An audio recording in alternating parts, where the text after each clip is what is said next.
तो आप ऐसे हिंदी में समझ सकते हो कि संस्कारों वाली कहानी। अब जैसे मिथ बनते किससे हैं? मिथ आपके रिचुअल से बनते हैं। अब जैसे जितनी भी रेस हैं, जितनी भी जातियां हैं, जितनी भी प्रजातियां हैं, उनमें कुछ न कुछ जो है उनके अपने सेट संस्कार होते हैं। संस्कार मतलब रिचुअल्स। तो उन संस्कारों पे आधारित अगर जो कोई कहानी आप लिखते हैं, कोई प्लाट लिखते हैं, तो उसी को बोला जाता है मिथ। और अगर जो इसी मिथ में आपने कोई सुपर नेचुरल, अच्छा ज्यादातर मिथ में क्या होता है, सुपर नेचुरल जो है एलिमेंट उसके हीरो होते हैं। कहने का मतलब जो, जैसे मान लो मैंने एक कथा लिखी, इस कथा का जो सेंटर सेंटर करेक्टर होगा वो क्या होगा, वो हीरो होगा। तो हीरो आप उसको बोल सकते हो, वो ह्यूमन बीइंग भी हो सकता है, वो नॉन ह्यूमन बीइंग होता है। तो मिथ में जो इसका हीरो होता है, या इसको जो सेंटर मतलब कहने का मतलब सेंट्रल, आप उसको वो बोल सकते हैं, कैरेक्टर बोल सकते हैं। तो वो ह्यूमन बीइंग भी हो सकता है, नॉन ह्यूमन बीइंग भी हो सकता है, और ज्यादातर नॉन ह्यूमन बीइंग होते हैं। अगर जो यही सेंटर कैरेक्टर जो इसका होता है ये ह्यूमन बीइंग हो जाता है, तो उसी मिथ को बोला जाता है लीजेंड।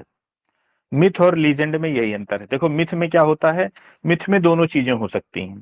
ह्यूमन बीइंग भी उसमें हो सकता है, नॉन ह्यूमन बीइंग भी उसके कैरेक्टर हो सकते हैं। जैसे मैंने एक कहानी लिखी, और मैंने उस कहानी का जैसे बताया कि किसी जाति के संस्कारों के ऊपर वो कहानी आधारित है। फिर वो कहानी में मैं बताया कि एक जो है पीपल का पेड़ था, उस पीपल के पेड़ पर एक ब्रह्म रहता था। तो ब्रह्म आने जाने वाले लोगों को जो है परेशान करता था, उनको मारता था, पीटता था। तो ये ऐसे हुआ, तो ऐसे हुआ, सारे ओझा सोखा इकट्ठा हुए, फिर उस ब्रह्म को ऐसे किए वैसे किए, जो भी है। तो ब्रह्म का मतलब क्या, ब्रह्म को आपने देखा है? ब्रह्म ह्यूमन बीइंग जैसे दिखता है? अब बताओ, वो ह्यूमन बीइंग जैसे नहीं दिखता है। तो अगर जो कोई चीज नॉन ह्यूमन बीइंग हो गई और वो मिथ से रिलेटेड है, तो उसी मिथ को आप क्या बोलोगे, लीजेंड बोलोगे। समझ रहे हैं? तो मिथ और लीजेंड में ये अंतर होता है। रिचुअल से क्या होते हैं, इन्हीं रिचुअल से का यूज करते हुए आप मिथ का निर्माण करते हो। अब दूसरी आ गई मिथोलॉजी। ये क्या चीज होती है?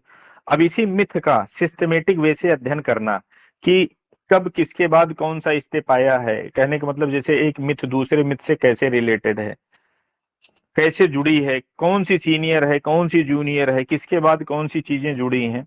तो इसी का जब आप सिस्टमेटिक अध्ययन करते हैं तो वो आपका बोला जाता है मिथोलॉजी। बात समझ में आई आपको? हम्म। लीजेंड और मिथ में अंतर समझ में आया? जी। सर। अच्छा अच्छा, इसमें बताओ वो कौन है साइलेंट लिसनर? एक मैंने बताया था ना, कोई साइलेंट लिसनर रहेगा, वो अपना हमेशा वो माइक ऑन किए रहेगा। जब मैं बोलूंगा समझ में आया तो बोलोगी जी, तो यही जी जरूर कर देना। चलो ये ग्रामर वाला मैं छोड़ देता हूँ, ये भी छोड़ो, ये भी छोड़ो। सर हाँ ये लीजेंड वाला जरूरी। थोड़ा नहीं समझ में आया, मिथ वाला तो देखो, आ गया। हाँ लीजेंड। देखो, मिथ क्या चीज होती है? मिथ एक ऐसी कहानी होती है जो आपके जो है संस्कारों के ऊपर हो। जैसे मेरी जाति क्या है, जो भी मेरी जाति है, अगर जो मेरे रिचुअल से संबंधित कोई कहानी है तो वो मिथ बोली जाएगी। उस मिथ में सुपर नेचुरल एलिमेंट भी उसके करेक्टर हो सकते हैं। जैसे ब्रह्म हुए, भूत हुआ, प्रेत हुआ, ये सब क्या है, सुपर नेचुरल एलिमेंट है। लेकिन अगर जो उस कहानी का सेंटर हीरो भूत प्रेत न होकर के ह्यूमन बीइंग हो जाता है, तो उसी को बोला जाता है, उसी मिथ को बोला जाएगा लीजेंड।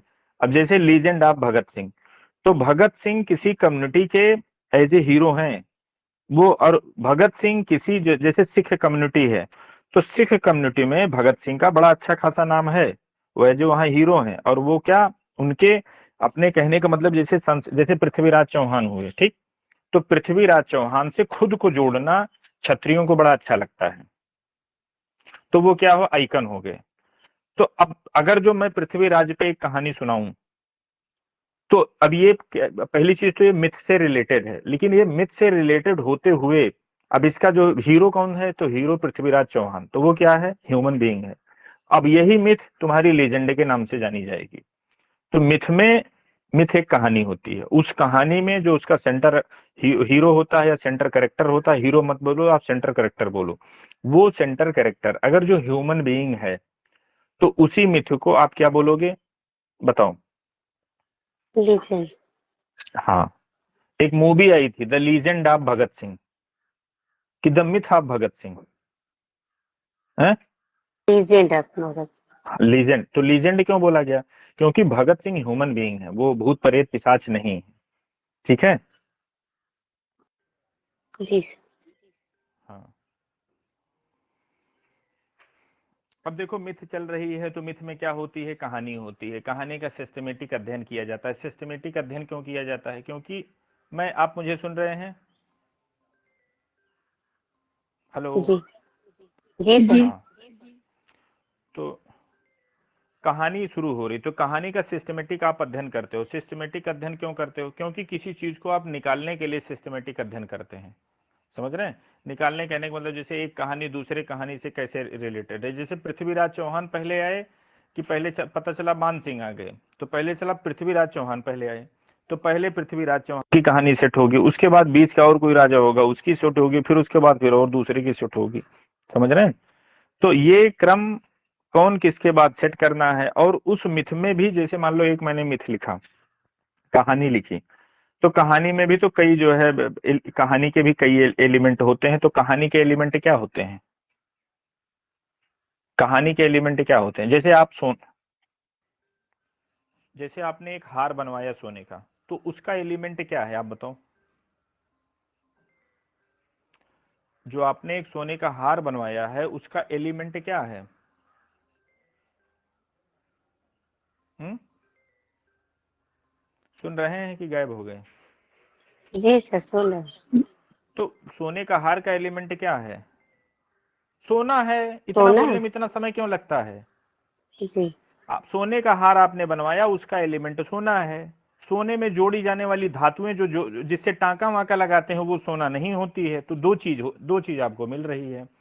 तो ऐसे अगर जो कोई स्टोरी है, तो स्टोरी में भी कई एलिमेंट होते हैं। तो स्टोरी का एलिमेंट क्या होगा? तो स्टोरी का एलिमेंट होता है कई घटना। जैसे एक घटना, दो घटना, तीन घटना। एक बार जरा चेक करना रिकॉर्डिंग हो रही है कि नहीं। जैसे आप लोग ही कोई देख के बताते हैं कि रिकॉर्डिंग हो रही है कि नहीं हो रही है। हो रही हो सर। रही है। हाँ चलो ठीक।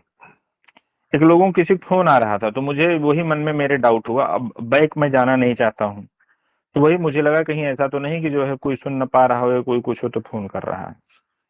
तो देखो अब जैसे एक मैंने स्टोरी बनाई, तो स्टोरी के एलिमेंट क्या होंगे? जैसे हार का एलिमेंट क्या है? सोना, या उसमें जो सोना को जोड़ी जाने वाली चीजें होती हैं। अब जैसे स्टोरी का एलिमेंट क्या है? तो घटनाएं यहाँ होती हैं। एक घटना, दूसरी घटना, तीसरी घटना, चौथी घटना।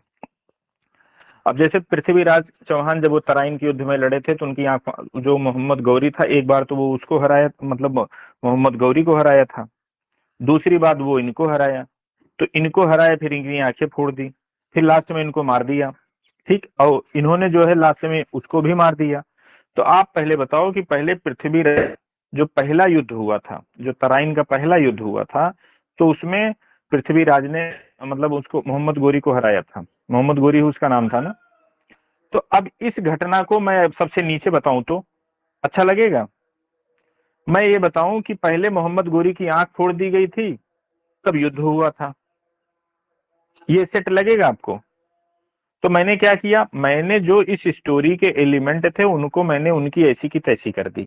और जब आप स्टोरी के एलिमेंट का आप ऐसी की तैसी कर देंगे, तो फिर स्टोरी की ऐसी की तैसी हो जाएगी, स्टोरी का कोई मीनिंग ही नहीं निकलेगा। बात समझ रहे हैं? बात समझ रहे हो कि नहीं समझ रहे हो आप? अब जैसे जी आपके सर। पास कोई बुक होगी, अभी आप बुक लिए हैं, ठीक? तो बुकों में अमूमन क्या होती है, उसमें सिलाई होती है। कभी सिलाई वाली बुक आपने देखा है जिसको तागे से सिल दिया जाता है?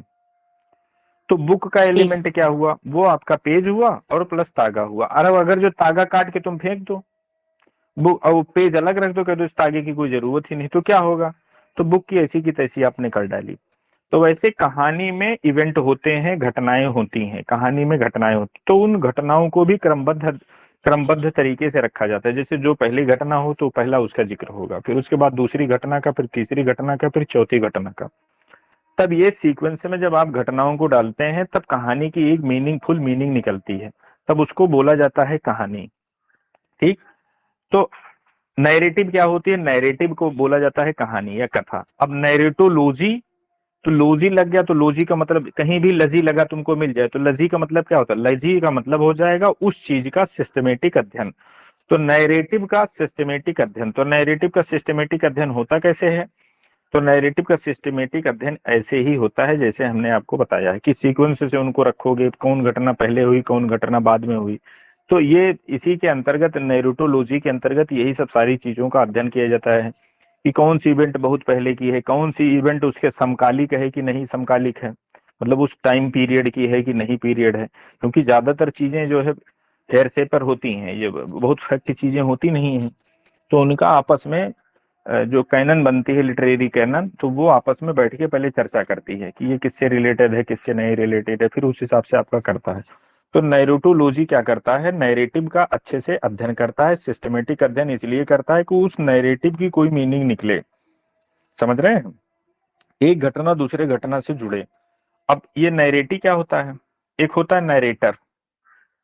नैरेटर कौन होता है, नैरेटर जो नैरेटिव को बोलता है उसी को बोलते हैं नैरेटर, और उसको जो सुनने वाले को उसको बोला जाता है नैरेटी। बात समझ में आई आपको? एक होता है नैरेटर, और नैरेटर को सुनता कौन है, तो नैरेटी। अब स्टोरी, स्टोरी क्या चीज होती है, वही स्टोरी होती है जो ऊपर अभी मैंने आपको बताया है। A major sequence of events in time, in time का मतलब समय के क्रम में। समझ रहे हैं? अब जैसे समय के क्रम में मैंने क्या किया, एक स्टोरी लिखी हेमलेट के ऊपर, तो आप बताना पहले हेमलेट के पापा की हत्या हुई कि पहले हेमलेट की हत्या हुई, पहले लार्टीज मारा गया कि पहले पोलोनियस मारा गया कि पहले ओफिलिया मारी गई कि ओफिलिया का प्रेम पहले हुआ, पहले क्या हुआ? मैं बताऊं कि सबसे पहले, मैं बताऊं जैसे आपको, सबसे पहले ओफिलिया का प्रेम हुआ, फिर उसके बाद जो है हेमलेट के पापा का प्रेम हुआ, फिर जब हेमलेट के पापा का प्रेम हुआ तब हेमलेट पैदा हुआ। ठीक, और यही मैं बताऊं ओफिलिया से प्रेम करने वाला हेमलेट, तो ये बताओ स्टोरी तुमको समझ में आएगी?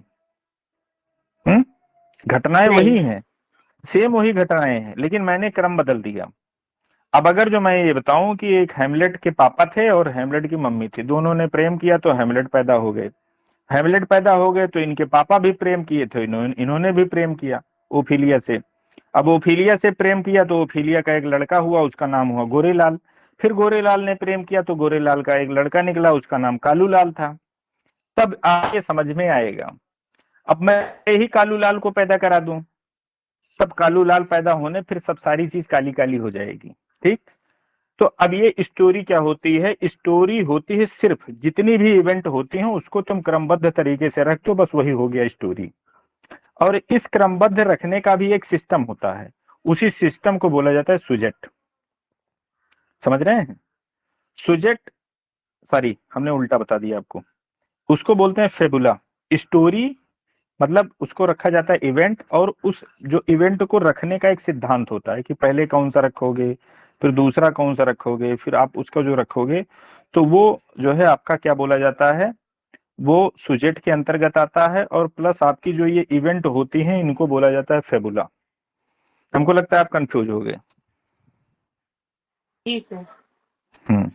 कंफ्यूज हो गए क्योंकि बोलने में थोड़ा हमने गड़बड़ सड़बड़ कर दिया। चलो फिर से समझो, जी, देखो ये स्टोरी है। मटेरियल होगा फेब्युला। देखो ये स्टोरी, ठीक, स्टोरी में होता क्या है, घटनाओं को, जैसे मान लो एक घटना, दो घटना, तीन घटना, चार घटना, पांच घटना, तो सबसे पहले कौन सी घटना घटी, जैसे मान लो 1996 में ये घटना घटी, 97 में ये घटना घटी, तो 97 यहाँ आएगा, 97 नीचे नहीं जाएगा, फिर 98 में एक घटना, फिर 99 एक घटना, फिर 2000 में घटना, फिर 2000, समझो यही लास्ट हुआ। तो कहने का मतलब सीक्वेंस आप घटनाओं का क्रम डेट वाइज ऐसे रखेंगे। ठीक, अब इसमें बताओ कितने एलिमेंट हैं, तो एक एलिमेंट ये, दूसरा एलिमेंट ये, तीसरा एलिमेंट ये, चौथा एलिमेंट ये, पांचवा एलिमेंट है। तो स्टोरी का एलिमेंट क्या होता है, स्टोरी का एलिमेंट इवेंट ही तो होगी। समझ रहे हैं? तो इसी इवेंट को क्या बोला जाता है, फेबुला। स्टोरी क्या चीज होती है, फेबुला को क्रमबद्ध तरीके से रख देना ही हो जाती है स्टोरी। देखो लिखा है the elemental material of a story, मतलब स्टोरी का जो एलिमेंटल यही एलिमेंट तो हुए, इवेंट ही तो एलिमेंट इसकी हुई। जी। बोलो हाँ। ठीक, जी सर। अब स्टोरी, स्टोरी तुम्हारी बनके तैयार हो गई। अब स्टोरी को भी रिप्रेजेंट करने का एक तरीका होता है, कि तरीका एक ये भी तरीका है कि हेमलेट के भैया पापा थे और उनकी मम्मी से बहुत प्यार करते थे, तो हेमलेट पैदा हो गए, तो हेमलेट पैदा हो गए, तो फिर हेमलेट ने ऐसे ऐसे किया। बड़ा दुख की घटना थी, और लास्ट में ओपिलिया भी बेचारी मर गई, हेमलेट भी मर गया, और लार्टीज ने भी मार डाला, ये वो। एक ये हो गया। दूसरा एक होता है कि अगर जो स्टोरी रौद्र रूप में है, अगर जो वो ट्रेजिडी है, तो ट्रेजिक वे में बोली जानी चाहिए। मतलब तुम्हारे बोलने में रोबीलापन हो, जोशीलापन हो, रिप्रेजेंटेशन कैसे किया जाएगा, तो ऐसे हाथ उठा के कहोगे कि भाग जाओ, नहीं मारेंगे तुमको भी। ठीक। तो जो हाथ का झटका देते हो और सिर झटकते हो, स्टाइल से बैठते हो, भौकाल बनाते हो, ठीक, ये सब किसके अंतर्गत आता है? ये आता है सुजेट। स्टोरी को रिप्रेजेंट आपको कैसे करना है, ये कौन सिखाता है? ये सिखाता है सुजेट। स्टोरी बन गई, स्टोरी में क्या होता है? फेबुला होता है, और पूरी स्टोरी को कैसे रिप्रेजेंटेशन दिया जाएगा, कहने का मतलब उस स्टोरी तो बन के किताबों में तैयार हो गई। अब कंक्रीट रिप्रेजेंटेशन कहने का मतलब स्टेज पे कैसे उसका प्रदर्शन किया जाएगा। अगर जो कोई वाचक स्टेज पे प्रदर्शन नहीं भी कर रहा है, कोई पढ़ने वाला पढ़ भी रहा है, तो वो बॉडी मूवमेंट के साथ पढ़ता है। कभी कविता का वाचन आप लोगों ने अपने विद्यालय में किया है? हिंदी अगर जो पढ़ाया होगा किसी ने, तो किसी पोएम या पोएम का आपने जो है वो किया होगा, रिसाइटेशन उसको बोलते हैं, वो आपने किया है?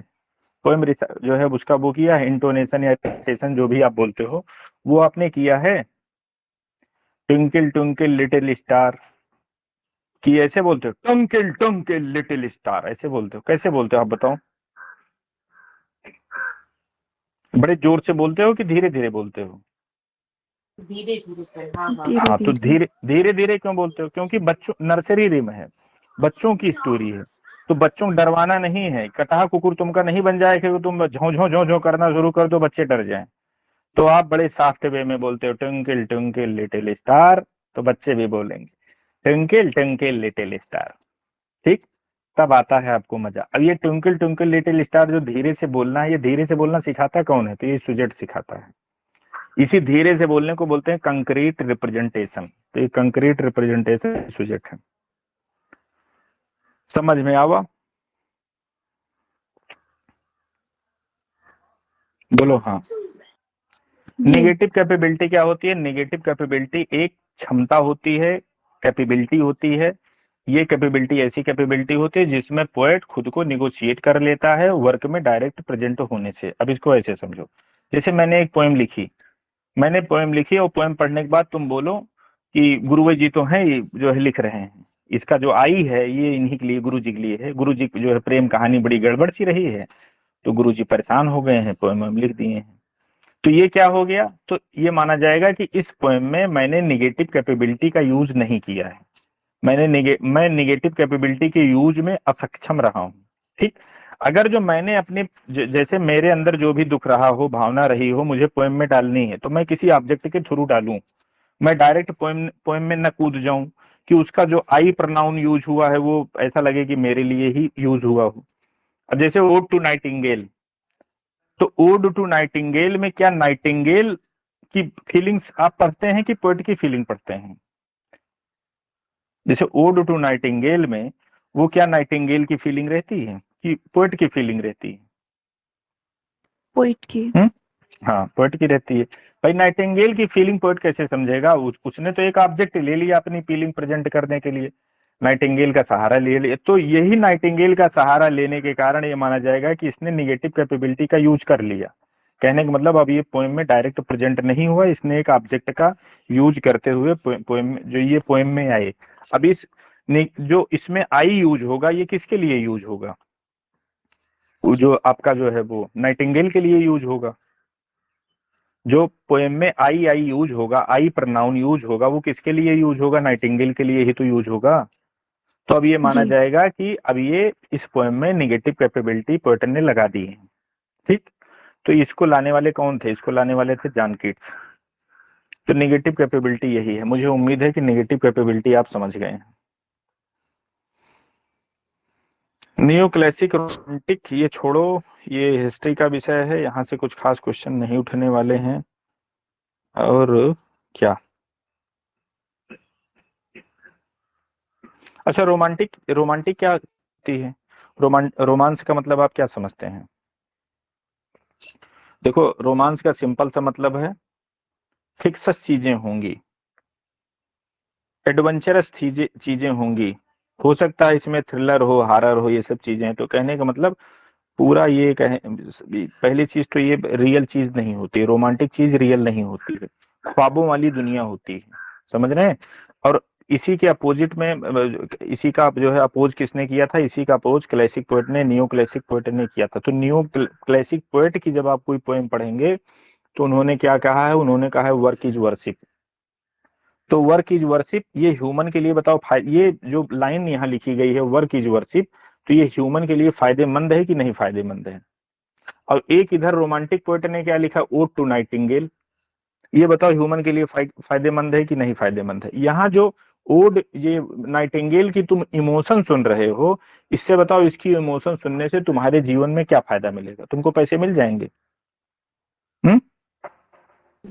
नहीं। पैसे मिल जाएंगे।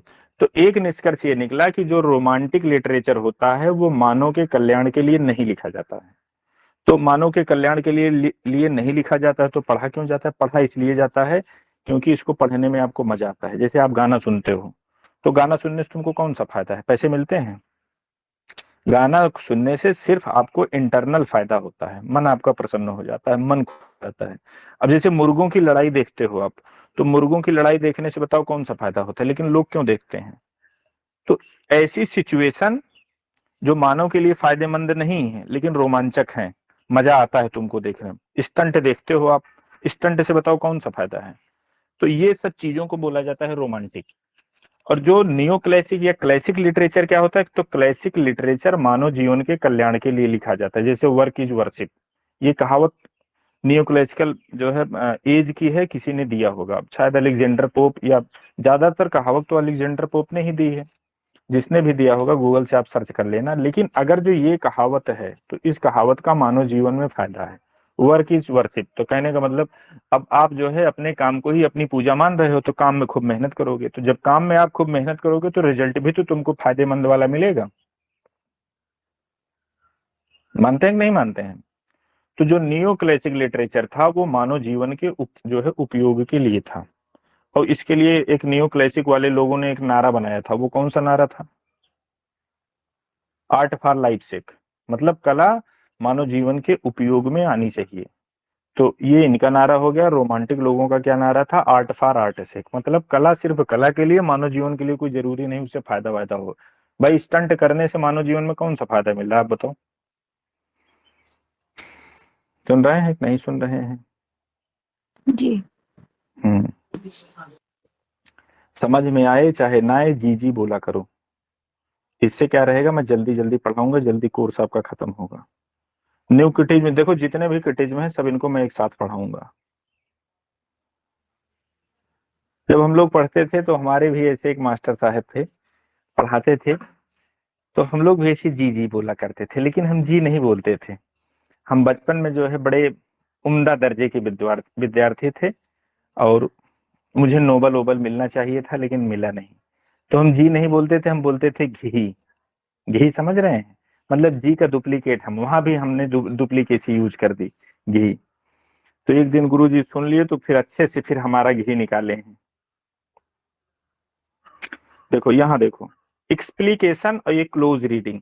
तो एक्सप्लिकेशन को ही क्लोज रीडिंग बोला जाता है। अब क्लोज रीडिंग क्या चीज होती है? क्लोज रीडिंग वो चीज होती है कि अब जैसे पन, पन के दो चार मीनिंग निकलते हैं, तो वो पन के दो चार मीनिंग कब निकलते हैं? जब उसको आप एकाग्रचित होके पढ़ते हैं, उसका आप एक्सप्लिकेशन करते हैं, आप उसकी क्लोज रीडिंग करते हैं।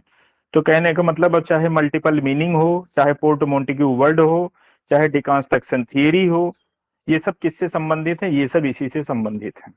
बात समझ में आई? और ये एक्सप्लिकेशन डिटेक्स्ट क्या होता है?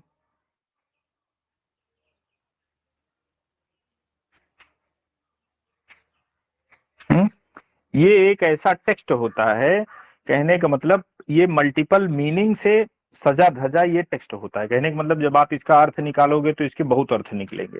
ऐसा टेक्स्ट जिसका काफी, कहने का मतलब मल्टीपल मीनिंग निकले, बहुत मीनिंग निकले, जितना आप निकालना चाहो उतना निकले, उस टाइप के टेक्स्ट को ये आप बोलते हैं।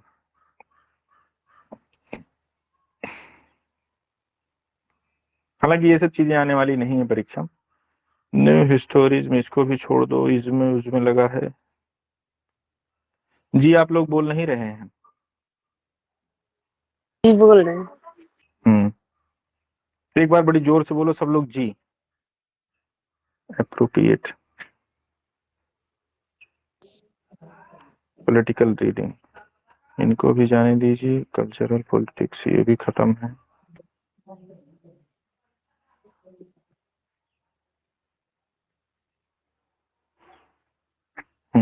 चलो आ जाओ नावेल पे, ये बहुत जरूरी चीज है। नावेल होता क्या है? नावेल एक फिक्सस आपकी राइटिंग होती है। फिक्सस राइटिंग होती है, वो प्रोज में आपकी लिखी जाती है, समझ रहे हैं? ये देखो यहाँ लिखा है फिक्शन, ये फिक्शन होता है, और कहने का मतलब ये प्रोज में होता है। तो फिक्सस राइटिंग होती है, फिक्सस का मतलब काल्पनिक। अब वो प्रोज में लिखा जाता है। तो अब ये याद रखना, ये ही आगे आपको काम देगा। क्या काम देगा? कि नावेल जो आदर्श रूप में होता है वो फिक्सस होता है। अब बाद में वो अलग की चीज है कि रियलिस्टिक नावेल भी निकला। तो रियलिस्टिक नावल का मतलब क्या समझते हैं आप? चलो वो बाद में बताएंगे, रियलिस्टिक नावल पे भी चर्चा नहीं करते हैं, अभी इसी पे चर्चा करते हैं। तो अब नावल के बारे में थोड़ा देखो, और बुकिश लैंग्वेज आप देखेंगे तो क्या एक्सटेंडेड नैरेटिव होती है। एक्सटेंडेड का मतलब क्या होता है? एक्सटेंडेड का मतलब बढ़ी हुई कहानी। तो बढ़ी हुई कहानी, अब जैसे मैं कहूं, मैं जो जैसे एक इवेंट हुई तो मुझे चोट लग गई। तो चोट लग गई तो एक सिचुएशन ऐसी भी होती है कि रुमाल निकाले, जहां खरोच सरोच लगी है, कटा पिटा, धीरे से पोंछ लिए, और पट्टी सट्टी रखे हो तो पट्टी वट्टी बांध लिए। ये तरीका एक्सटेंडेड एक्सटेंडेड नहीं हुआ। एक्सटेंडेड अगर जो इसको मुझे करना होगा तो मैं क्या करूंगा? चोट लगी ना, बड़ी जोर से तुम चिल्लाने, बड़ी जोर डॉक्टर डॉक्टर आप जो है बुलाना शुरू किए। कहने का मतलब जो काम आप 2 मिनट में पूरा कर सकते थे उसके लिए आपने 5 मिनट लिया। चिल्लाने की क्या जरूरत थी? पट्टी तुम खुद बांध सकते थे, तो तुम 4 लोग तुमको लाद के हॉस्पिटल ले गए, क्या जरूरत थी? तो छोटी सी घटना का आपने क्या किया? एक्सपेंडेशन कर दिया, आपने उसको बहुत ज्यादा एक्सटेंड एक्सटेंड कर दिया। तो ये जो नावेल होती है ये एक्सटेंडेड नैरेटिव होती है। कहने का भले तुमको दिखे ना दिखे, लेकिन नैरेटिव क्या होती है? वो एक्सटेंडेड नहीं होती है। उसमें अगर जो स्टोरी आप पढ़ेंगे, घटना उसमें भी होती है, घटना नावेल में भी होती है, एक कहानी नावेल में भी होगी, एक कहानी स्टोरी में भी होगी। लेकिन नावेल में उसी कहानी को इतना, कहने का मतलब, एक्सटेंड किया जाएगा, एक एक चीजों का ऐसा वर्णन किया जाएगा। और इपिक, इपिक तो और एक्सटेंडेड होती है। और एक्सटेंडेड आप कैसे करेंगे? अब एक्सटेंडेड करने के लिए, अब जैसे मुझे क्या, पैर में मेरे खरोच लगी, मैंने पूछ लिया उसको, तुरंत पट्टी सट्टी चिपका के घर चले आए। मैंने एक्सटेंड, कहने का मतलब एक्सटेंड हमने जीरो कर दिया, बिल्कुल कुछ नहीं हुआ। अब मुझे एक्सटेंड करना होगा, मैं बड़ी जोर से चिल्लाऊंगा। और एक्सटेंड करना होगा तो फिर जिससे मुझे खरोच लगी है, कांटा, मैं कांटे का डिस्क्रिप्शन इतना करूंगा कि 2 4 10 लाइन कांटा ही ले जाएगा कि भैया कांटा भाले के जैसा था, मैं जब आ रहा था ऐसे लगा था, लगा कर से साला फाड़ दिया। और उसके बाद जो है, वो तो समझो मैं था, अदरवाइज जो है बिल्कुल दूसरा कोई होता तो रोने लगता, ये हो जाता। और वो कांटा, कांटा अभी भी वैसे खड़ा है। तो पता चला कि 2 4 डिस्क्रिप्शन, 2 4 लाइन तुमने कांटे के ऊपर ही लगा दी। कभी इपिक आपने पढ़ा है? इपिक में जितने भी इंस्ट्रूमेंट यूज होते हैं, जितने भी इपिक में, चाहे वो उनका भाला हो, चाहे उनका रथ का पहिया हो, चाहे जो हो, उसका डिस्क्रिप्शन वो ऐसे करते हैं, तुमको लगता है कि जैसे, मतलब बताओ कि अगर जो कोई भाला लिया है तो उसके भाले का इतना डिस्क्रिप्शन, इतनी लाइन खर्च करने की क्या जरूरत है? आप उसको बढ़ा चढ़ा ही तो रहे हो। तो एक्सटेंड इसी को बोलते हैं। तो इपिक और एक्सटेंडेड स्टोरी होती है। नावेल स्टोरी की तुलना में ज्यादा एक्सटेंडेड होती है। एक्सटेंड एक्सटेंड करना, जैसे आप अगर जो मैं आपसे बोलूं कि इस सामान्य सी घटना को आप एक्सटेंड करो, तो एक्सटेंड करने के लिए आप क्या करेंगे? जितने भी एलिमेंट रहेंगे सब पे जो 2 4 लाइन बढ़ा बढ़ा के बोलोगे। कि जैसे मैं साइकिल से जा रहा था, तो भैया साइकिल ये वाली नहीं थी, वो 1947 के पहले वाली थी। अब वो साइकिल ऐसी थी कि चलती थी तो चर चर करती थी, चाहे जितने लोग दौड़ाए करें, साइकिल खड़खड़ खड़खड़ निकलती चली जाती थी। ठीक। तो पता चला 4 लाइन मैंने साइकिल पे ही खर्च कर दी। तो इसी को बोला जाता है एक्सटेंडेशन। एक्सटेंड करने का यही तरीका होता है, ऐसे करते हैं। नॉर्मल सी कहानी को तुम नावेल,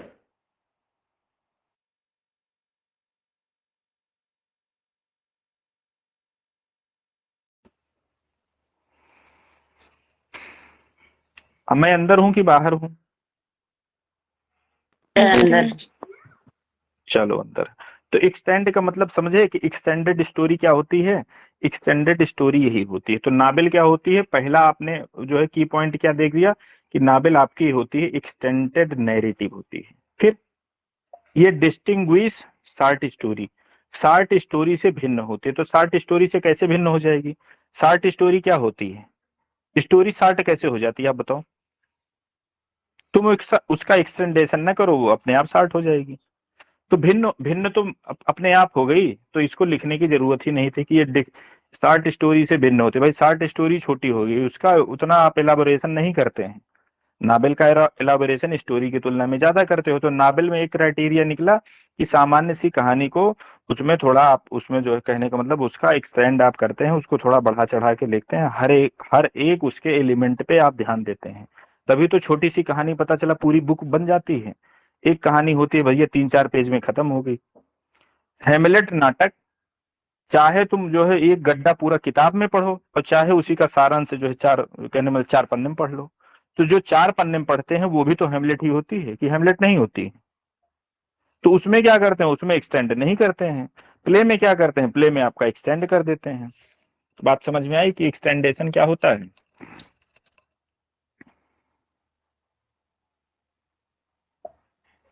दूसरी चीज समझो, नावेल आपकी डिस्टिंग्विश होती है किससे? शॉर्ट स्टोरी से। और किससे डिस्टिंग्विश होती है? नावेलिटी। ये स्पेलिंग याद रखना, समझ रहे हैं? इसका मतलब होता है मिडिल लेंथ। तो मिडिल लेंथ किसको माना जाता है? मिडिल लेंथ किसको माना जाएगा, कोई बताएगा? मिडिल लेंथ का मतलब क्या होता है?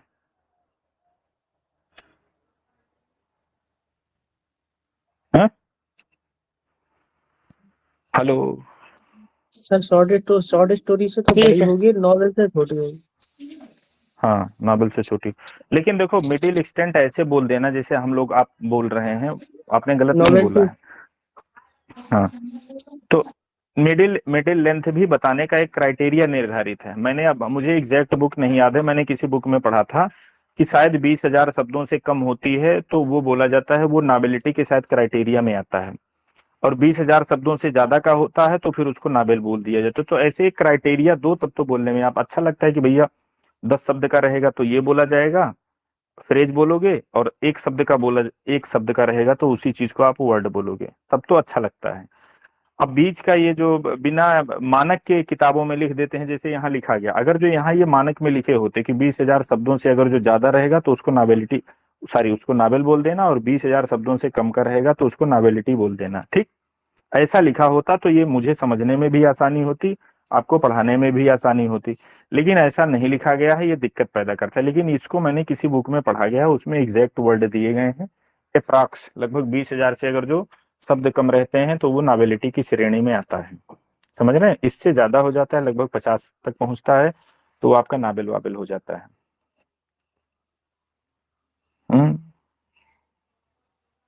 गरीबी माटा गीला हो रहा है। तो नावेल का मतलब नॉर्मली आपने जो है समझा कि नावेल क्या होती है, और नावेलिटी और नावेल में अंतर क्या होता है, और शॉर्ट स्टोरी क्या होती है। शॉर्ट स्टोरी आपकी इक्विवेलेंट टू आपकी इस नावेलिटी की होती है, समझ रहे हैं? दूसरी चीज नावेल में देखो, नावेल में एक लाइन आपकी ये बहुत जरूरी है, कई एग्जाम में पूछा गया है, शिल्पी पुरानी उठा के देख लेना।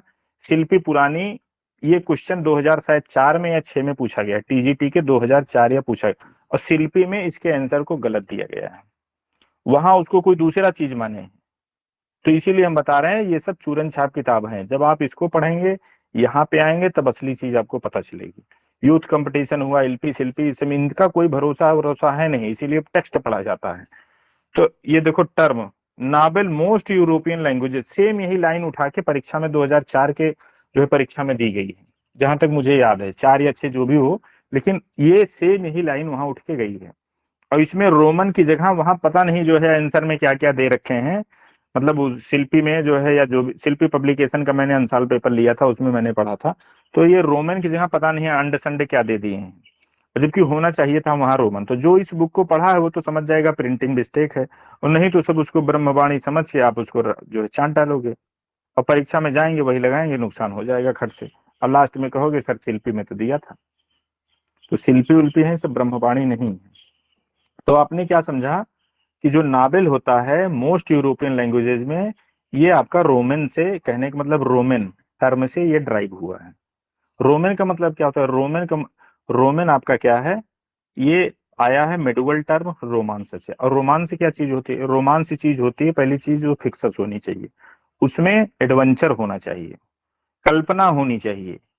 इस टाइप की अगर जो चीजें हैं तो उसको रोमांस बोला जाता है। समझ रहे हैं? तो ये जो नावेल आया है ये रोमांस से आया है।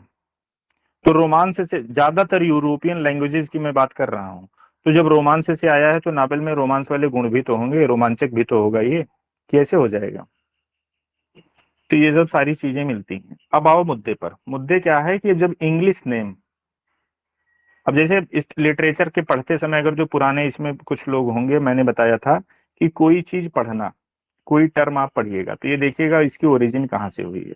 फिर उसके बाद ये इंग्लैंड कब आया, इंग्लैंड कौन लाया इसको, ठीक। तो कम से कम इतनी आपकी क्वेरी होनी चाहिए। तो अब ये देखो इंग्लिश नेम, मतलब अब ये जो नाबेल साबेल है इसका इंग्लिश नेम, नाबेल हालांकि इंग्लिश नेम है लेकिन ये इंग्लिश नेम किस लैंग्वेज से बना? जैसे जो इंग्लैंड का नाबेल शब्द है ये कहाँ से बना? तो पता चला ये जो इटली का शब्द है नावेला, लास्ट में देखिए इसमें ए है, और यही एक जर्मनिक टर्म है। देखो इसमें ए है और इसमें ई है। समझ रहे हैं? दोनों में यही डिफरेंस है। अगर जो आप ए लगाओगे तो ये इटालियन टर्म हो जाएगा, और इसी शब्द से आपका इंग्लिश का नाबेल वर्ड जो आपने यूज किया है वो ड्राइव हुआ है, और ये इससे नहीं हुआ है। लास्ट में अगर जो ई लगाएंगे नावेली, इसका प्रोनाउंसिएशन जो भी हो, इससे नहीं हुआ है। बात समझ रहे हैं? तो ये चीज होती है आपकी यहाँ, इसको आप जरूर ध्यान दीजिएगा। और ये क्या चीज होती है?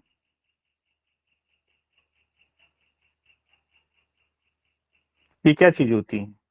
ये चीज आपकी इसी के इक्विवेलेंट होती है। कहाँ गया वो नावेल? ये इसी के इक्विवेलेंट है। समझ रहे हैं? और या ये नावेलिटी, ये आपका जो है, अब इसको मॉडर्न टर्म में ये देखो, करेंटली, करेंटली मतलब वर्तमान समय में। तो वर्तमान समय में क्या हुआ? जो आप ऊपर आपने क्या पढ़ा था, नावेलिटी, जिसको मिडिल लेंथ आपने पढ़ा था, कहाँ गया?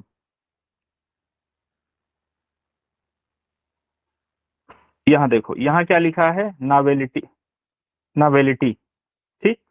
अब यही चीज नीचे देखना,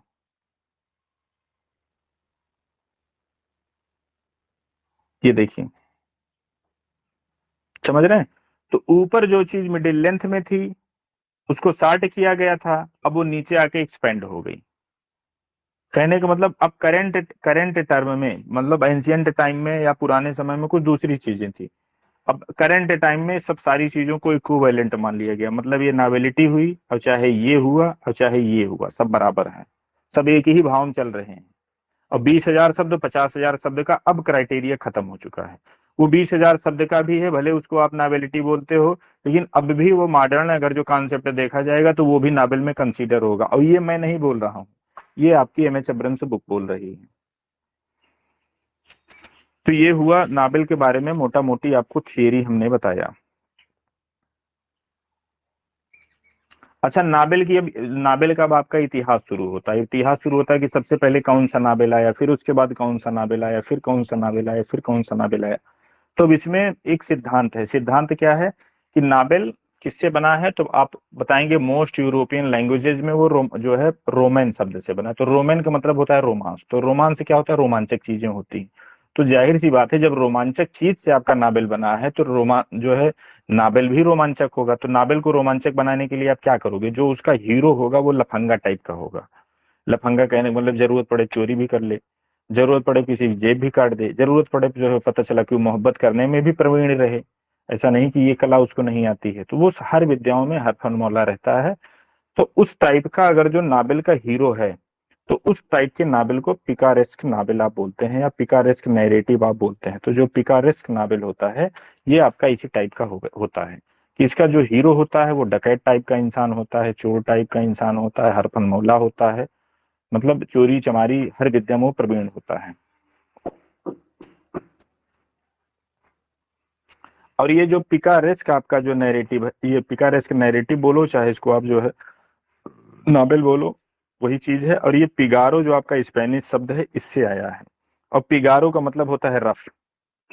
तो वो हमने क्या बताया था, जो उसका हीरो होगा वो किस टाइप का होगा, जैसे चोरी भी कर ले रहा है, सॉफ्ट काम भी कर ले रहा है, पढ़ाई भी कर ले रहा है, तो वो रफ ही तो होगा भाई। रफ टफ आप इसी को तो बोलते हैं कि जो हर चीज में जो है तेरा खाना रिंच हो, चाहे जहां लगाए तो सब नट खोल डाले हो। अब आ जाओ एपिसोडिक। अब ये पिकारेस्क जो आपका नावेल होता है रियलिस्टिक इन मैनर होगा। रियलिस्टिक मैनर में क्या होगा कि जैसे इस टाइप के इंसान जो हर विद्यम प्रवीण है, तो ये आपको समाज में मिलेंगे कि नहीं मिलेंगे, आप पहले यही बताना हमको। हुँ? इस टाइप के मिलेंगे इंसान कब समाज वमाज में देखे हो कि नहीं देखे हो आप? जी सर। जी सर। अब समझो कि अब समझिए कि रियलिस्टिक क्या चीज होती है। रियलिस्टिक का मतलब ये नहीं होता है कि एकदम वास्तविक जीवन पर ही चीजें हो, वास्तविक जीवन पर आधारित चीजें भी हो, भले हो घटी हो न घटी हो, आपने इन्वेंशन उसका किया हो, वो रियलिस्टिक मानी जाएगी। अब जैसे मैं एक कहानी लिखूं कि गोरेलाल नाम का एक व्यक्ति था, बहुत मेहनती था, और जो है बहुत मेहनत किया, जो है शुरुआत में बड़ा गरीब था और लास्ट में भैया बड़ा अमीर हो गया। तो ये कहानी क्या किसी व्यवहारिक जीवन के व्यक्ति पर अप्लाई हो सकती है कि यह एकदम फिक्स है? मैंने ऐसी कोई कहानी सुनाई कि जो आप इसको जो है आंखें आंखों देखी हो कानों सुनी हो ही ना? ऐसा मैंने आपको कहानी सुनाई कि ये जन सामान्य की कहानी सुनाई? सर जन सामान्य की। इसी जन सामान्य की कहानी को, चाहे ये काल्पनिक ही हो मेरे द्वारा, जैसे अभी मैंने इसको, क्या ये रियल की घटना नहीं है, मैंने सिर्फ अपने कल्पना के बेस पर ही इसको आपको सुनाया है, लेकिन ये जन सामान्य के ऊपर अप्लाई हो सकती है। तो इसी क्वालिटी को बोला जाता है रियलिस्टिक, भले काल्पनिक हो लेकिन अगर जो अप्लाई हो जाए तो उसी चीज को बोला जाता है रियलिस्टिक। तो जो पिकारेस्क नावेल होता है वो मैनर में रियलिस्टिक होता है। रियलिस्टिक क्यों होता है? क्योंकि जो इसका हीरो होता है, ये समाज में इस टाइप के हीरो तुमको बहुत मिलेंगे, राजा हरिश्चंद्र टाइप के हीरो बहुत कम मिलेंगे, लेकिन इस टाइप के जो है हीरो तुमको बहुत मिलेंगे। ठीक है, इस टाइप के इंसान की जो हरफन मौला हो, हरफन मौला कहने का मतलब जरूरत उनका कोई मारल ना हो, जरूरत पड़ने पर जो है चोरी भी कर ले, जरूरत पड़ने पर जो है सब्जी भी बेच ले, ठेला भी लगा ले। समझ रहे हैं? सर ऐसा तो समझ ये लीजिए आपके, जैसे कि हम अपनी स्टोरी बनाते हैं, हम किसी हाँ भी कैरेक्टर को लेकर के अगर हम कोई भी स्टोरी बनाते हैं यानी कि, लेकिन हम्म, वो समाज के जो भी नॉर्म्स हैं या समाज से रिलेटेड जो भी पर्सन रहता है उसकी घटनाओं पर हम्म, आधारित हमने कोई अपनी स्टोरी बना ली तो वो रियलिस्टिक होगी। अब हाँ रियलिस्टिक जो रियलिस्टिक। नहीं होगी उसमें क्या होगा, उसमें शायद स्पेशल इफेक्ट भी हो सकते हैं तो वो रियलिस्टिक से अलग हो गई। नहीं, रियलिस्टिक हमारे सपोज। कहने का मतलब ये है समाज की सत्य घटनाओं से कोई जरूरी नहीं कि उसका वास्ता हो। वो जो घटना मैंने जो है आपको सुनाई है वो समाज के ऊपर अप्लाई हो जाए, बस अप्लाई हो जा रही जी है तो जी वो जी। रियलिस्टिक हो जाएगी। अप्लाई हाँ हाँ अगर जो हाँ, वो मैं बस नहीं हो यही पा कह रही है, अब जैसे मैं बोलूं हम्म कि एक राजा था और जो है बहुत ही सत्यवादी था, और इतना सत्यवादी था कि उसके लड़के की जो है हत्या हो गई, लेकिन वो झूठ नहीं बोला। अगर जो झूठ बोल दिया होता तो उसके लड़के की हत्या न हुई। तो ये जो है ये स्टोरी आपकी रियलिस्टिक नहीं है। क्यों रियलिस्टिक नहीं है? क्योंकि क्या ये समाज पे अप्लाई हो सकती है? भाई किसी के लड़के अगर जो झूठ बोलने से जिंदगी बच जाए तो आप झूठ बोलेंगे कि नहीं बोलेंगे? जी तो इतनी आपने आदर्श स्टोरी सुना दी कि ये रियलिस्टिक वाले इसके गुण ही खत्म हो गए। तो रियलिस्टिक का मतलब ये है कि भले ही वो स्टोरी इन्वेंटेड हो लेकिन अप्लाई हो जाए, बस वो रियलिस्टिक हो जाएगी। अब ये पिकारेस्क नावेल होता है, मैनर में रियलिस्टिक होता है और स्ट्रक्चर में एपिसोडिक होता है। एपिसोडिक क्या चीज होती है? जैसे आपने सीरियल ओरियल में देखा होगा, एपिसोड 1, एपिसोड 2, एपिसोड 3। ठीक, कहानी घर घर की, सास भी कभी बहू थी और बहू भी कभी सास थी। तो इसमें होता क्या है कि हीरो एक होना चाहिए, घटना का जो आपका चाहे हीरो हीरोइन जो मुख्य पात्र होता है वो एक होता है। वो इस इंसिडेंट में भी रहता है, इस इंसिडेंट में भी रहता है और ये इस इंसिडेंट में भी रहता है। तो जब एक ही हीरो कई इंसिडेंट में जो है प्रभावी हो तो उस इस इसी स्ट्रक्चर को बोला जाता है एपिसोडिक। घटनाएं कई हैं, जैसे एक इवेंट ये, एक इवेंट ये, एक इवेंट ये, लेकिन इस घटनाओं का जो सेंटर करेक्टर है वो कौन है? तो पता चला एक आदमी है। बस यही चीज क्या बना देती है, उसको एपिसोडिक बना देती है। एपिसोडिक के लिए कोई एपिसोडिक कोई रॉकेट साइंस नहीं है, तमाम घटनाएं हों। और जैसे महाभारत आपने देखा होगा, उस पे एपिसोड 1, एपिसोड 2, एपिसोड 3 क्यों आ रहा है? क्योंकि वही अर्जुन, वही भीम, वही नकुल, वही सहदेव हर घटना, हर एपिसोड में तुमको मिल रहे हैं। तो कहानी सर किसके ऐसा कह इर्द गिर्द सकते हैं घूम ड्रामे रही है? में जैसे ड्रामे में एक्ट होता है, इन नॉवेल में एपिसोडिक होता है।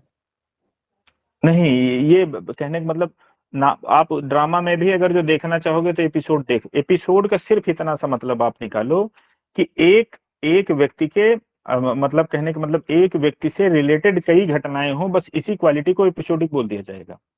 अब उसका नावेल से ड्रामा से कोई संबंध नहीं है। एपिसोड एक अलग ही समझिए टेक्टिस हो गई, एपिसोड एक अलग ही टेक्निक हो गई।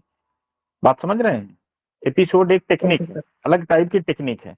अगर जो एक आदमी एक है, कई घटनाएं हुई हों और सब घटनाओं में वही हीरो रहा हो, कहने का मतलब सेंटर सेंटर ऑफ अट्रैक्शन वही रहा हो। अब जैसे पूरी महाभारत खत्म हो गई, तो पूरी महाभारत खत्म किसके बीच में हो गई? 100 कौरवों के बीच में खत्म हो गई, 5 पांडवों के बीच में खत्म हो गई। घटनाएं बहुत हुई, घटनाएं वहां पे कही हुई, जैसे यहाँ की घटना, वहां की घटना, विराट का युद्ध, ये युद्ध, वो युद्ध, दुनिया भर की चीजें हुई, घटनाएं बहुत घटी। लेकिन सबका जो है यही कहने का मतलब 105 लोग में ही पूरा सब कुछ निपट गया। तो 105 ये थे और मान लीजिए 20-25 इनके चाचा ताऊ मामा सामा रहे होंगे, ये सब दुनिया, कहने का मतलब टोटल 150 लोगों को पूरी कहानी है। बार बार घूम फिर के वही लोग आ रहे हैं। बात समझ रहे हैं? तो ये चीज बोला जाता है एपिसोडिक। एपिसोडिक होने के लिए इंसिडेंट में खाली एक ही नायक, इसमें भी कूद के आ जाए, इसमें भी कूद के आ जाए, इसमें भी कूद के और कोई जरूरी नहीं कि एक ही हो, 2 भी हो सकते हैं, 3 भी हो सकते हैं, यानी मतलब करेक्टर सेम होना चाहिए, तो उसी को बोला जाता है एपिसोडिक। अब इसमें देखो कुछ बताया गया है कि इस टाइप का जो फर्स्ट आपका जो है इंग्लिश में, आपके इंग्लिश लिटरेचर में जो ट्राई किया गया था, तो वो क्या था? थॉमस नाच का जो था अनफॉर्चुनेट ट्रेवलर था। इस टाइप की जो ये मतलब कहने का मतलब ये इस टाइप का नैरेटिव का ये उदाहरण आपको एक मिलता है। समझ रहे हैं? फर्स्ट एग्जाम्पल इसी को माना जाता है।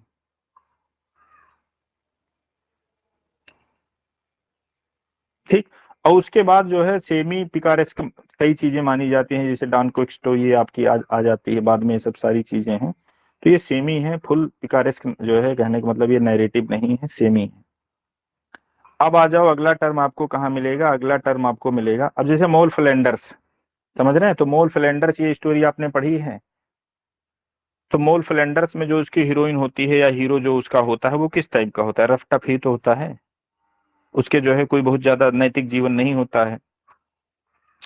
अब एक देखो दूसरा आपको टर्म मिल रहा है novel of incident. Novel of incident क्या होता है? और दूसरा आपको मिल रहा है नावेल ऑफ करेक्टर। ठीक। देखो एक कहानी, मैं एक कहानी आपको बता रहा हूँ, ये कहानी है, इस कहानी में एक हीरो है, हीरो है, देखो हीरो टाइप का इसका मैंने शरीर भी बना दिया है, बहुत तागड़ो है ये। ठीक। हीरो है।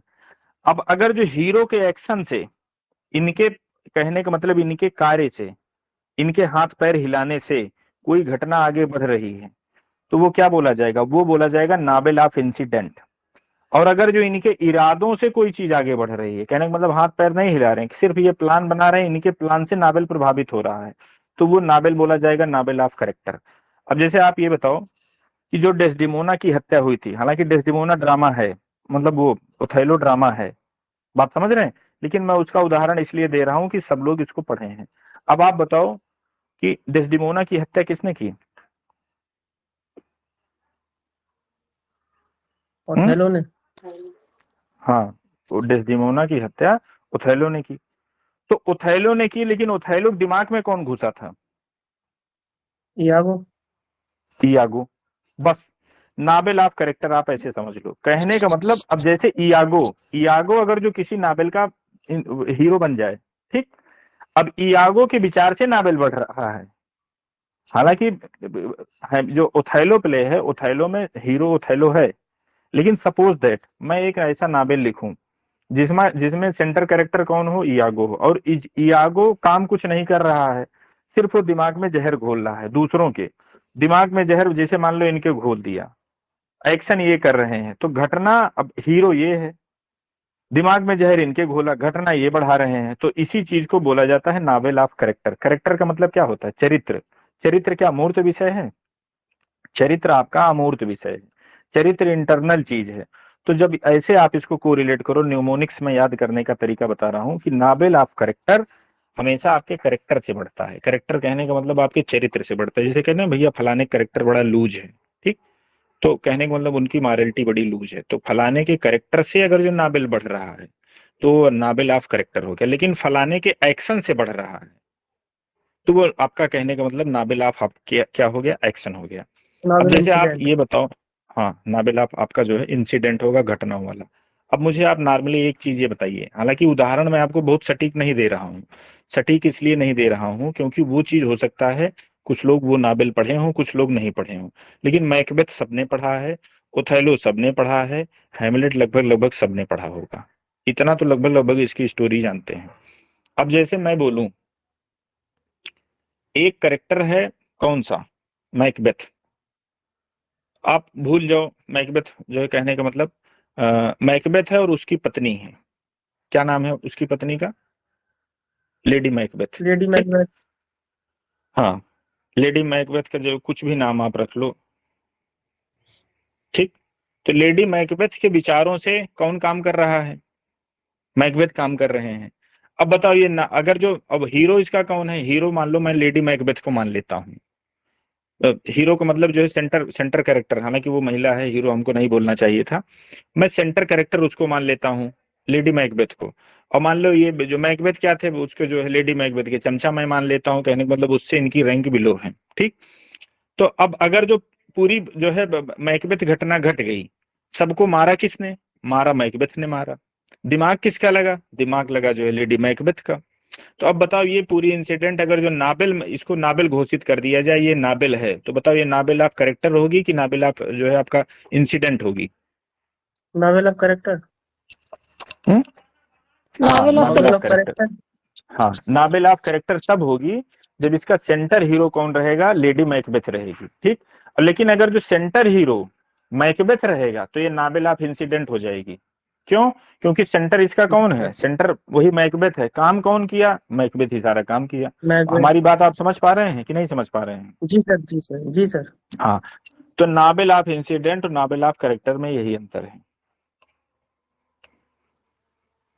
चलो आगे बढ़ते हैं। देखो एपिस्टोलरी नावल क्या होता है, एपिस्टोलरी नावल बड़ा अच्छा सा होता है, इसको समझने में आपको इतना जद्दोजहद नहीं करना पड़ेगा। जैसे एक मैं हूं और एक आप हैं, आपने चिट्ठी लिखा मुझे और मैंने चिट्ठी लिखा आपको, फिर आपने मुझे लिखा, मैंने आपको लिखा, तो पूरा जो नावल बन गया इसी चिट्ठी के आदान प्रदान से बन गया कि लिखे जो खत तुझे वो तेरी याद में, और पूरा नावल बन गया, ये बस हो गया इस एपिस्टोलरी नावल, इनकी कहानी खत्म। रियलिस्टिक नावल ये मैं आपको बता ही चुका हूं, इसमें कुछ बताने वाली ऐसी चीज नहीं है जो आप इसको न जानते हो। अब आगे आ जाओ आप। Novel of manners, comedy of manners आप जानते हैं, जी सर। कॉमेडी ऑफ मैनर्स पढ़े हैं। उस कॉमेडी में बताओ क्या होता है, आप नॉर्मल शब्दों में आप अपनी भाषा में बताना, उस कॉमेडी में क्या क्या चीजें चलती हैं, बुक इस सर उस लैंग्वेज में कमेटी में बताओ ये आप होता जो। हाँ बताइए बताइए। सर उसमें एक तो रॉयल फैमिली से होते हैं, और जी जी। जो बोलने की जो लैंग्वेज होती है वो हम्म रफ नहीं होती है, वो कायदे हम्म की हम्म होती है। हम्म मतलब हम्म अगर किसी को थप्पड़ भी मारना है तो बड़े कायदे के साथ पेश किया जाएगा। और उसमें हम्म जो हम्म वेशभूषा होगी, ड्रेस सेंस होगा, वो अपर क्लास की तरह होगा, आई जैसे थिंक। लखनऊ उखनऊ में गाली भी देते हैं तो बड़े अदब वे से, कायदे जैसे से कहते कहते नहीं हैं। हाँ कायदे से गाली देते हैं। जैसे ये नहीं कहेंगे कि तुम बड़े बदतमीज हो, ये कहेंगे हम्म, आप बड़े बदतमीज हैं, मतलब आपकी वाट भी लगाएंगे लेकिन बड़े सम्मानजनक तरीके से। तो देखो हम्म। ये इन्होंने जो है ठीक बताया है। देखो नावल ऑफ मैनर से क्या होता है, या जो कॉमेडी ऑफ मैनर्स क्या होता है, टोटल जो है ड्रामा तौर तरीकों पर ही होता है कि आपका तरीका कैसा है, ठीक, मैनर आपका कैसा है, ठीक।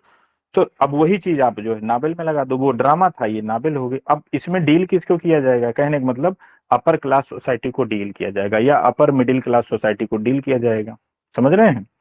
और टोटल चीज इसमें इसकी विषय वस्तु क्या होगी, तो इसकी विषय वस्तु मैनर ही होगी। जैसे जो जेन ऑस्टिन थी उनका एक कौन था, प्राइड एंड प्रेजुडिस, तो प्राइड एंड प्रेजुडिस पूरा नावल कैसे बन गया, मैनर पे ही तो बन गया, तौर तरीकों पर ही तो बना है कि भाई उनका कौन था इसका हीरो, जेन ऑस्टिन क्या नाम था यार हीरो का, प्राइड एंड प्रेजुडिस में डार्सी एक कोई थे, डार्सी थे और एक और कोई थे, तो भाई हाँ डार्सी, तो डार्सी के व्यवहार के कारण ही तो पूरा नावल बन गया।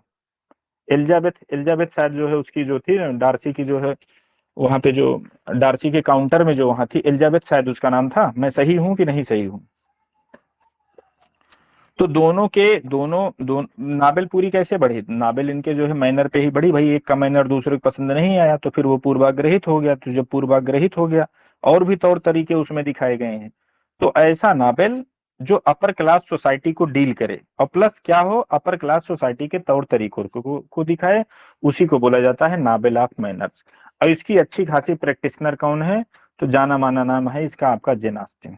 ठीक, अब आपका आता है gothic novel, chivalric romance, prose romance, ये सब देखो एक टाइटल के अंदर लिखे गए। तो गोथिक नावल क्या होता है? पहले गोथिक समझो, गोथिक क्या चीज होती है। तो गोथिक ये चीज होती है, ये मैं क्या बना दिया हूँ? भूत। नहीं, अरे नहीं दोस्त, देखो ये क्या चीज है? हम्म, इससे क्या आप अंदाजा लगा रहे हैं? समोसा है? Sir knife. ये भाला है। ठीक, तो गोथिक एक ट्राइब थी, जो गोथ एक थी, एक ट्राइब थी, एक जाति थी, बड़ी बर्बर जाति थी, भाला लेके चलती थी, जी का पावर वही चौंक दे। ठीक, आदमी मार डाले, बहुत डेंजरस जात थी। डेंजरस का मतलब क्या होता है? डेंजरस का मतलब बताओ। खून खराबा। डेंजरस का मतलब ये होता है कि डैन और जर, जर का मतलब क्या होता है? बुखार। तो कहने का मतलब कि कुछ ऐसी सिचुएशन बन जाए कि जिसके कारण आपको बुखार हो जाए, उसी को तो डेंजरस बोलते हैं। मैं सही हूं? हम्म, सही हूं? मैंने एक्सप्लेनेशन अच्छा वाला किया है कि नहीं? ये देखो सही नहीं है, ये कहने का मतलब ये एक्सप्लेनेशन मैंने किस थियरी के तहत किया है? मैंने डिकॉन्स्ट्रक्शन थियरी के तहत किया है कि जो है जर को मैंने हिंदी से लिया और डैन को जो है मैंने इंग्लिश से ले लिया। तो ये चीज होती है। तो कहने को जो गोथिक आपकी ट्राइब होती थी तो वो भाला, कहने का मतलब उसका जो मेन वेपन था वो था भाला। ठीक, तो भाला नुकीला होता है। तो पहले ये आपकी ट्राइब मानी गई, ट्राइब के बाद ये आर्ट माना गया। तो जितने भी भवन इस स्टाइल में बने हैं, मतलब ये भाला वाली स्टाइल में, जैसे उनके जो कहने का मतलब किले भी बने हैं तो किले इसी स्टाइल में बने हैं। दीवालों में जो है दिया हुआ रखने के लिए गौखा काटा जाता है, जैसे ये समझ लो दीवाल है। ठीक, गौखा समझ रहे हैं आप कि नहीं समझ रहे हैं? जैसे दीवालों में आपने एक प्लेस बना दिया जाता है, वहां दिया रखा जाता था पहले, जो मोटी मोटी दीवारें होती थी। मूवी वूवी में देखे हैं पुराने कैसेल में? ताश तो वो ताश जो बोलते हैं उसको। हाँ ता जो भी बोलते हो, हम लोगों की तरफ गौखा बोलते हैं। तो उस गौखे की जो डिजाइनिंग होती है वो भी इसी भाले के नोक के जैसे बनाई जाती है। ठीक, तो पहली चीज ये ट्राइब हुई। ट्राइब के बाद ये क्या भवन निर्माण विद्या में यूज होना शुरू हुआ, मतलब इस टाइप के नुकीले नुकीले आप आर्च वार्च बनाना शुरू कर दिए। समझ रहे हैं? तो ये चीज आ गई गोथिक। फिर ये चीज लिटरेचर में आ गई। तो लिटरेचर में कैसे आएगी? तो लिटरेचर में भी ऐसी आएगी, कहने का मतलब शैली तुम ऐसी यूज करो कि जो भाला चौंकने वाली हो, कहने का मतलब डरावनी शैली हो, देखने से तुम्हारी हवा खराब हो जाए, भुतहा सीन और हवा खराब करने वाली सिचुएशन। ये ऐसा अगर जो सही वे में देखा जाए तो गोथिक क्या है? गोथिक लिटरेचर के सेंस में एक एटमॉस्फियर है। तो कहने का मतलब ऐसा नावेल जिसका एटमॉस्फियर भुतहा हो, जिसका एटमॉस्फियर डेंजरस हो, जिसका एटमॉस्फियर डरावना हो, उस नावल को आप क्या बोलेंगे? उस नावल को आप बोलेंगे गोथिक। और गोथिक का नियर टू जर्नी भी ट्रेजेडी। याद रखना। हाँ, near to near to tragedy. Tragedy. हाँ, नियर टू ट्रेजिडी। लेकिन ये ऐसी ट्रेजिडी होती है कि पता चला ट्रेजिडी इसमें न भी हो, लेकिन इसमें जो है तुम्हारी हवा खराब हो जाएगी। ये गोथिक नावल में पुराने कैसल दिखाए जाएंगे, जैसे खंडहर, भूत दिखाए जाएंगे, समझ रहे हैं, प्यासी चुड़ैल, इस टाइप का कुछ जो है टाइटल वाइटल बनाया जाता है। हम्म, तो ये याद रखना, सब भूल जाना आप, ये याद रखना गोथ पहले एक ट्राइब थी, ट्राइब के बाद ये जब भवन निर्माण विद्या में आई तो भवन निर्माण विद्या में इन्होंने क्या किया, वो जैसे मैंने ये भाला वाला क्यों बताया, भाला सिर्फ आपके दिमाग में वो चीज रोकने के लिए बताई है कि भवन निर्माण विद्या में भी यही चीज, ये ऐसे वो बनाएंगे भवन दीवाल वाल में, ये गौखा सौखा जो बनाते हैं ऐसे बनाते हैं इसी स्टाइल में, समझ रहे हैं? तो ये चीज गोथकी जो है, पहले तो अब ट्राइब थी, ट्राइब से आपकी कला में आई, कला से फिर लिटरेचर में आई, तो लिटरेचर भी ऐसा हो तो लिटरेचर भी भाला चौंकने वाला है। मतलब लिटरेचर सुन लो तो पता चला रात को तुमको नींद ना आवे, अकेले बैठे रहो तो कांपना शुरू कर दो आप। बात समझ में आई आपको? गोथिक नॉवेल समझ में आ गया? जी सर। अब देखिए मेरी बैटरी बची है 7%, अब आपकी बैटरी बची है 8%। तो एक भारतेंद्र हरिश्चंद्र ने, जब हम लोग 12 में पढ़ते थे, एक वो लिखा था, क्या लिखा था, क्या कहते हैं, शेर, कविता। शेर लिखा था कि, हाँ लायन लिखा था, लायन नहीं था वो शेर था। शेर क्या था, तुम्हें गैरों से कब फुर्सत, हम अपने गम से कब खाली, चलो बस हो चुका मिलना, न तुम खाली न हम खाली। तब वही चीज मैं करने जा रहा हूँ। मतलब आपकी हाँ बैटरी सर। भी कम हो गई, मेरी बैटरी भी कम हो गई। अब जो है धीरे धीरे हम लोग विदा ले लिया जाए। चलो नमस्कार। Thank you sir. नमस्कार। वेलकम।